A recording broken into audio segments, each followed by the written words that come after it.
Disney may bill itself as a wholesome family entertainment company, but that hasn't stopped shows from being downright brutal in their takedowns. Welcome to WatchMojo, and today we're counting down our picks for the top 20 savage Disney roasts on TV shows. You're banning straight-to-video Disney films? Absolutely. I mean, look at this. Aladdin 4. Jafar may need glasses. Number 1. Number 2. For this list, we're looking at TV segments that pull no punches when mocking Disney's corporate activities, using the company's characters, properties, or Walt Disney himself to do so. Number 20. Goofy in Hell. Family Guy.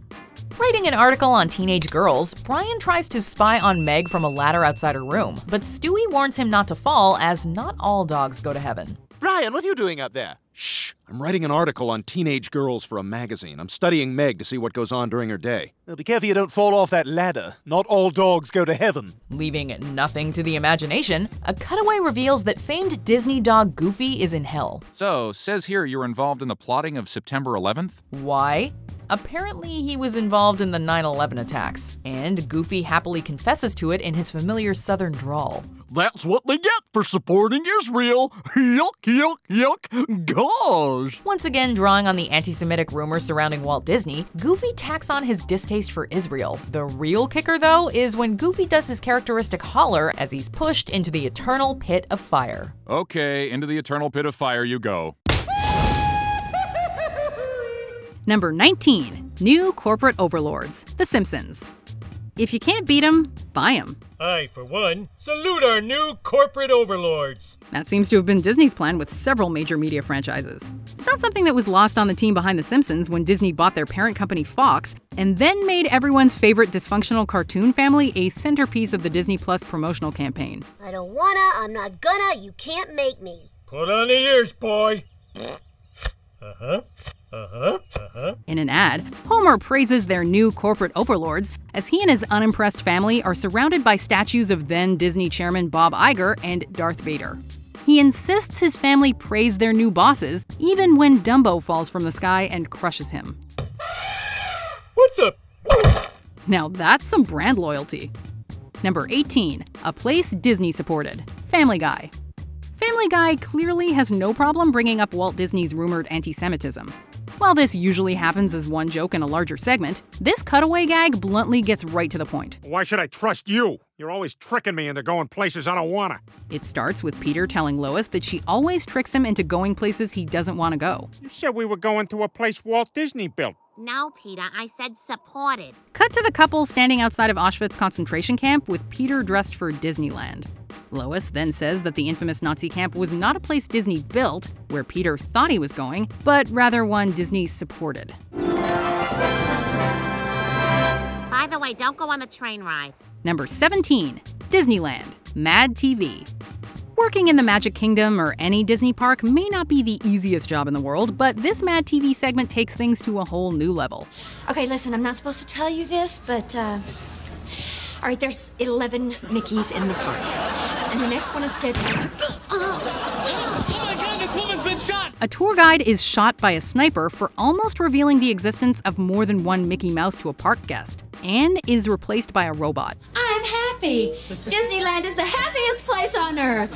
But you were shot in the head. I saw that. Then, a performer dressed as one of the Chipmunks meets a similar fate when he tells the same worried guest about a secret city and Disney's nuclear capabilities. There's a secret city!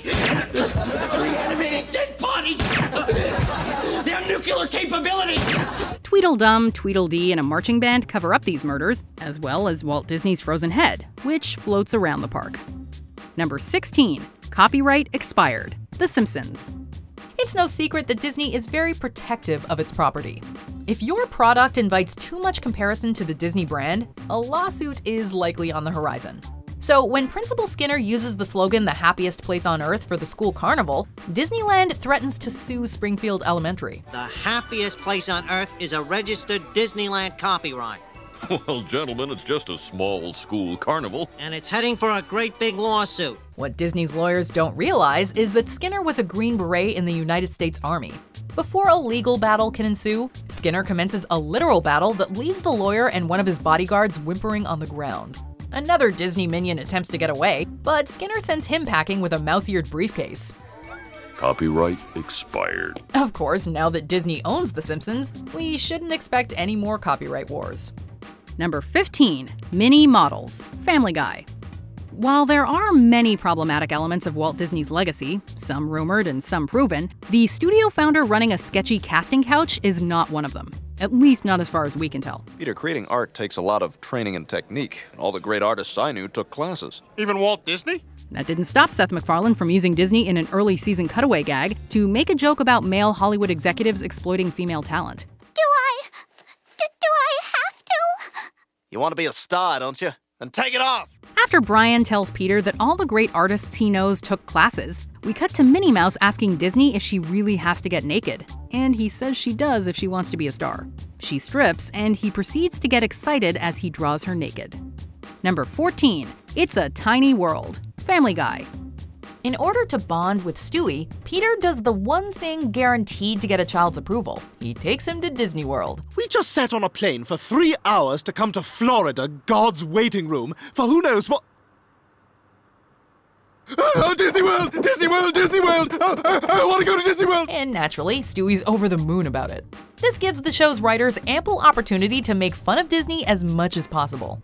The least subtle of these jabs occurs when Stewie is separated from Peter and gets discovered by 2 security guards. Well, a lost child. Looks like we've got a new recruit. Promptly kidnapped and chained up with other lost children, Stewie is forced to sing It's a Tiny World as part of a ride, playing off Disney's real ride, It's a Small World. It's a tiny, tiny world. It's a tiny, tiny world. Number 13, Epcot Center, The Simpsons.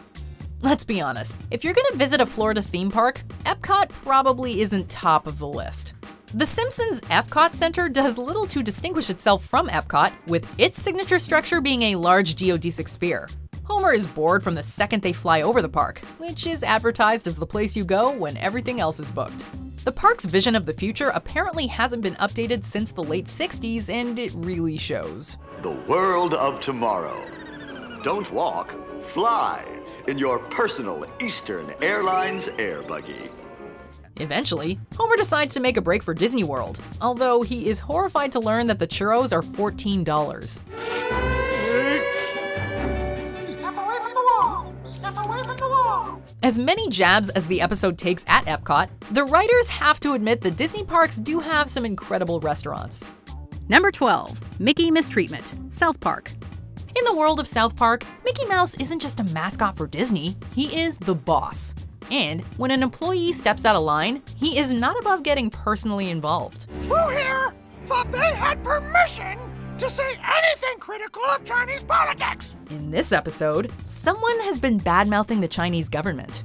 To get to the bottom of it, Mickey rallies all Disney characters and interrogates them to try to find out who the traitor is. Mr. Marsh was only standing up for me and Piglet because we were political prisoners. You are a fat diabetic bear, and if the Chinese don't want you, then I don't either! And it's pretty full on, playing on the perception that Disney is super strict with its stars. The writers also throw in a dig at Mickey being unsure whether his company owns South Park. You know, because Disney owns everything. I don't know you. Are you from Pixar? No, I'm from South Park. What's South Park? Do I own that?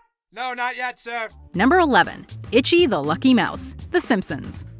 We all know who Walt Disney is, but fewer people are familiar with Mickey's co-creator, Ub Iwerks. That's the first Itchy cartoon ever made, and it was made by me, Chester J. Lampwick. In this episode, it's revealed that Roger Myers stole the character Itchy from another animator in 1928, the same year Mickey made his debut. This doesn't exactly parallel Disney and Iwerks' partnership, as both played a hand in creating Mickey, but that being said, there's no denying that the public associates Mickey more with Disney than Iwerks. Okay, maybe my dad did steal Itchy, but so what? Animation is built on plagiarism. Roger Myers is clearly meant to be a Walt Disney parody, right down to a line about him being cryogenically frozen. I lost everything. I can't even keep my dad's head in the freaking cryogenic center anymore. Of course, this episode could also be seen as a shot at Charles Mintz, a distributor who took control of Oswald the Lucky Rabbit away from his creators, Disney and Iwerks. Number 10, Hotstar Censorship, Last Week Tonight with John Oliver. When John Oliver's fans let him know that Hotstar, the streaming service that carries his show in India, failed to upload an episode where he criticized the country's government, Oliver and his staff did some digging. Can we actually count on you, Mickey? It's 1980, you're in a tuxedo in the middle of the day, and your pupils are the size of personal pan pizzas. They found out that Hotstar had, in fact, also been censoring jokes about Disney, its parent company. The joke they cut out of that was about Donald Duck and how his penis, this is true, is shaped like a corkscrew. And that's not even a joke, by the way. All ducks have corkscrew-shaped dicks. They took out references to 1980s Mickey Mouse having a cocaine problem and took what should be Donald Duck's correct anatomy out of the show. Oliver not only mocked Hotstar's jarring editing technique, but also brought up the fact that he played Zazu in the Lion King remake, meaning that no matter how offensive, everything he said was a Disney fact. Everything that comes out of this beef is a Disney fact. Number 9. Disneyland, The Simpsons. A not-so-subtle imitation of various Disney parks, Disneyland is briefly seen in Season 2. The amusement park resurfaces in Season 26, and this time the writers come off as much more cynical, describing it as the happiest hell on Earth. A lengthy car trip is followed by an even more tedious journey simply to enter the park. Look! I see land! Once inside, the Simpsons end up bleeding their wallets dry and sitting through repetitive rides. I just want to sit down, but the line for the bench is too long. The episode also draws attention to Disney's acquisition of Star Wars and the overhaul to make Pirates of the Caribbean more politically correct. They revamped this ride because of massive complaints from 2 people. No means no.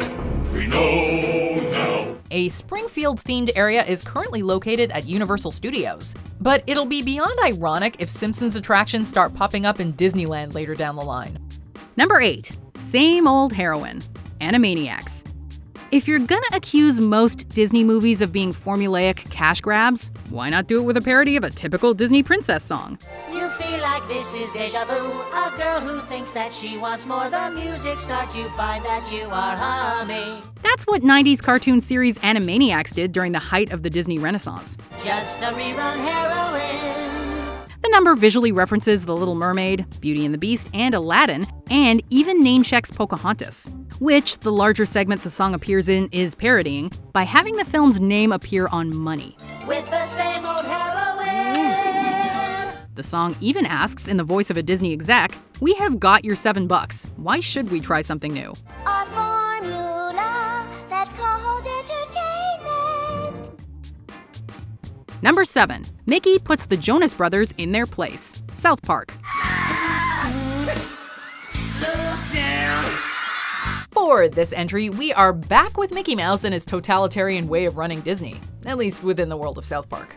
Harkening back to when boy band the Jonas Brothers wore purity rings, the episode suggests that Mickey Mouse made the boys wear them in a sneaky plot to sell sex to young audiences. You have to wear the purity rings because that's how we can sell sex to little girls. And when the band refuses to play along, he beats one of them violently. We've already mentioned how South Park likes to play on the apparent ruthlessness of Disney and its treatment of its stars, but this scene is particularly hard-hitting. And that laugh Mickey keeps doing? Oh man. All right, now get out there and make me some goddamn money. Number 6. The Roger Myers Story, The Simpsons. We're now approaching our final destination, Itchy and Scratchy Land, the amusement park of the future where nothing can possibly go wrong. A vacation to Itchy and Scratchy Land invites numerous possibilities for parodies, including a documentary about fictional founder Roger Myers Sr. Roger Myers Sr., the gentle genius behind Itchy and Scratchy, loved and cared about almost all the peoples of the world. And he, in return, was beloved by the world. Except in 1938, when he was criticized for his controversial cartoon, Nazi Supermen Are Our Superiors. The documentary depicts Myers as a seemingly wholesome figure who actually had a few skeletons in his closet. Just as Walt Disney has been accused by some of being anti-Semitic, Myers landed in hot water for his controversial cartoon, Nazi Supermen Are Our Superiors. Myers' filmography also includes an ultra-violent version of The Sorcerer's Apprentice entitled Scratchtasia. Now you be good, Pinocchio, and don't you lie. His follow-up feature is a Pinocchio parody called Pinocchio, which is perhaps even more shocking than the original novel by Carlo Collodi. A manic, scratchy robot destroys the screen before the documentary's conclusion, but we can't help but wonder if Itchy and Scratchy ever got the Bambi treatment. Number 5. Journey to the Disney Vault, Saturday Night Live. Sleeping Beauty 3, Lil Sleepy Meets Aladdin. Hunchback 6, Air Dog Quasi. Mulan 8, The Prozoids Fight Back. In this TV Funhouse animated sequence from Saturday Night Live, a couple of kids hear about the Disney Vault and wish they could live there, and Mickey Mouse tells them they can. Mickey! Now on DVD only, it's Journey to the Disney Vault. With a setup like that, you might think the skit would be a bunch of jokes about Disney direct-to-DVD sequels, and while there are plenty of those, What's in here? Oh, you don't need to see that. the kids soon discover that the vault also contains Walt Disney's frozen head, records of Disney's testimony to the House Un-American Activities Committee outing cartoonists as communist, and an ultra-racist version of Song of the South, a film already controversial in reality. Song of the South. Oh, nobody wants to see that one anymore. How bad could it be? It's the very original version that he only played at parties. Plus, there's Jim Henson, who wouldn't sell, and Scar, the Disney lawyer.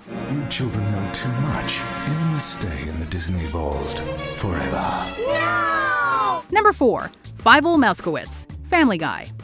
Fed up with Peter's shenanigans, Lois hires a nanny named Natalia to help raise the kids. Well, I guess it would be good to have some help with Meg and Chris.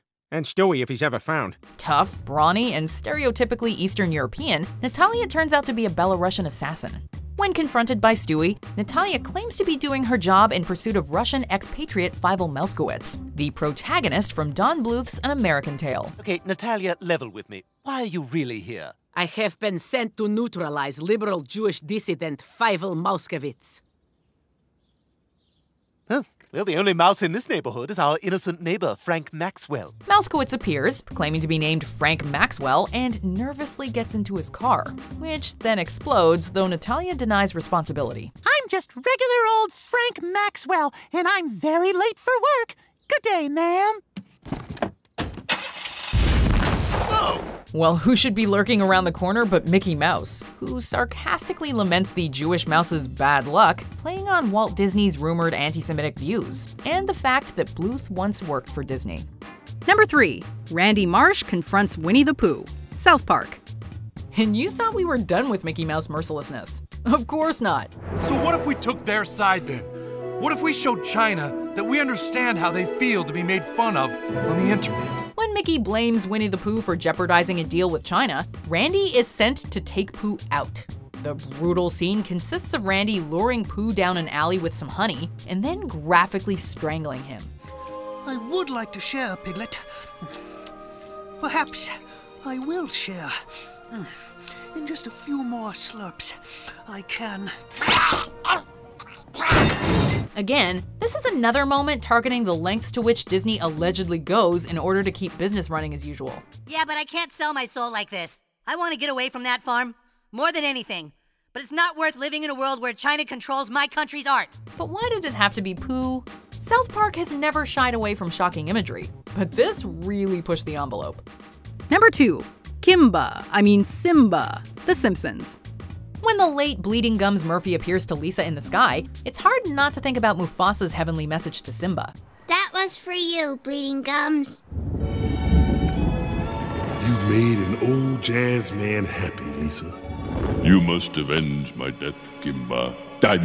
Simba. Actually, Mufasa appears alongside Bleeding Gums with Darth Vader and James Earl Jones. While the Lion King lampoon is evident, there's another joke that might have flown over your head. Mufasa accidentally says Kimba instead of Simba. Animation fans will know that this is a reference to Kimba the White Lion, an anime series from the 60s that shares an astonishing amount in common with the Disney film. Kimba, Kimba, Kimba, Kimba, Kimba, Kimba. Lion King directors Roger Allers and Rob Minkoff claim they had no knowledge of the anime while making their film, but this moment seems to be suggesting that somebody at Disney was familiar with it. Be a boy and you can call it Kimba. Kimba, son of Caesar.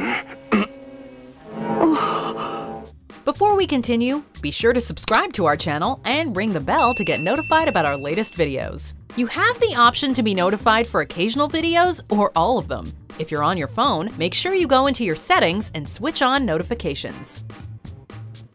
Number 1.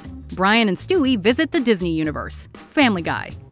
This classic episode features Brian and Stewie visiting alternate universes. The multiverse-hopping duo soon finds a Disney universe and are quickly won over. And it's not hard to see why. What the hell? What's happened to us? I don't know, but suddenly I feel all sweet and warm and fuzzy. It seems we're in a universe where everything is drawn by Disney. With a sickly sweet atmosphere, talking animals and objects, gorgeous animation, and a show-stopping musical number about pie, this universe embodies nearly everything we love about Disney animations. It's a wonderful day for pie. You can ask all the birds in the sky. However, Family Guy yet again brings up the anti-Semitism rumors when everyone instantly turns on and beats up Mort Goldman, which prompts Brian and Stewie to move on. If it weren't for that disturbing bit, we'd love a whole episode in this style. Doesn't seem to be a thing wrong with this place. Hello, everybody! Do you agree with our picks? Check out this other recent clip from WatchMojo. And be sure to subscribe and ring the bell to be notified about our latest videos.